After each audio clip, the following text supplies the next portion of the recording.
Welcome to our episode of Bargain Saturdays, and this week I also decided to take a look at an adaptation of one of the most famous English novels of all time, Black Beauty. And I have to admit, I even own my own copy of this book, which I picked up from Goodwill. Albeit I haven't sat down and read it, but I have a hard time finding time to usually read, but this version obviously started out its life, at least at one point, as a library book. And there's a sticker in here with someone's name on it, and, an address. So I don't know if that's for the library and it's just an insert with the head librarian's name on it, or if that person in particular owned this book at one point and then donated it to a library, who then ended up giving it to someone else, and it somehow ended up in my local Goodwill and into my hands.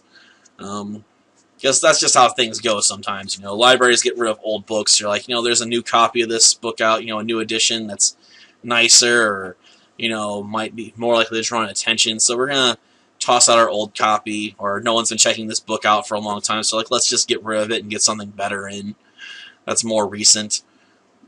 But I suppose we should talk about the 1933 adaptation of Black Beauty here, because that's the main focus, right? But I don't really want to talk about it somewhat because it's such a bad adaptation of the source material.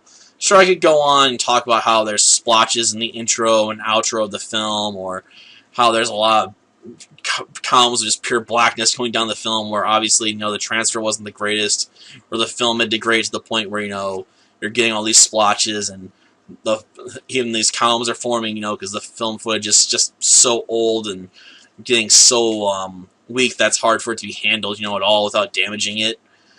And then there's just parts of the film that are just obviously missing.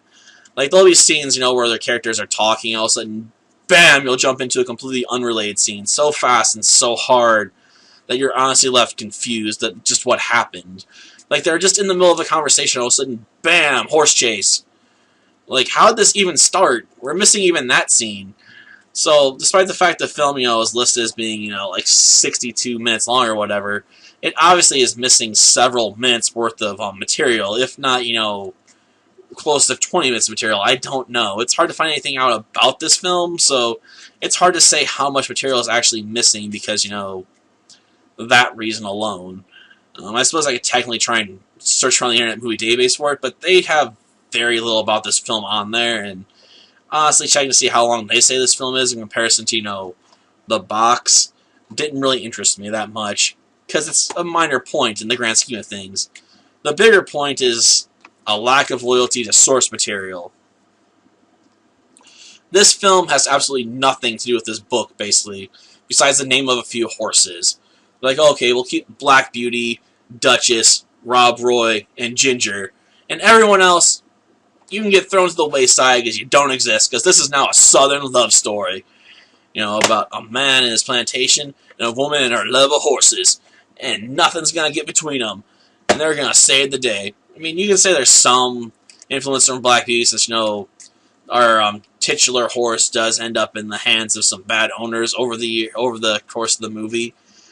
But at the same time, we don't hear any of Black Beauty's thoughts on what's happening to himself and stuff like that, so it's such a loose adaptation. It just has nothing to do with it, effectively. Black Beauty is not our main character here, and it's not an autobiographical tale of any kind. So, it's hard to know how to rate this other than, why you have this name. It's like looking at the American Godzilla film, it has so little to do with the actual Godzilla character that you're like, why? We should just call this film Zilla and move on, Same thing with this Black Beauty film. It should be called something else, because it's not Black Beauty. You may have a horse in their name, Black Beauty, but you're not Black Beauty.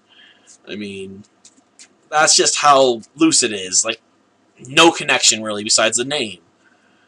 I know I keep going over that, but it just eats at me to think about that. They took the name because they wanted the recognition for it, but weren't willing to actually base their film on the character.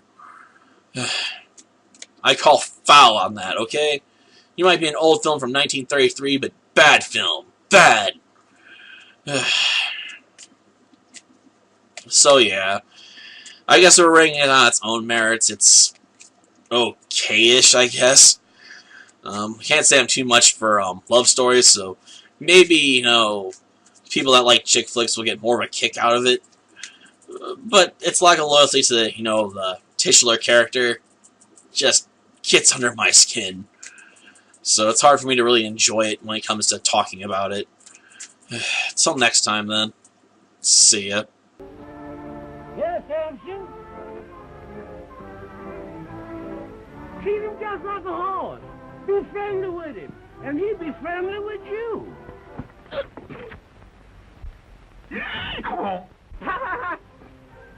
Someday I'll lose my temper with you, you old son of a jackass.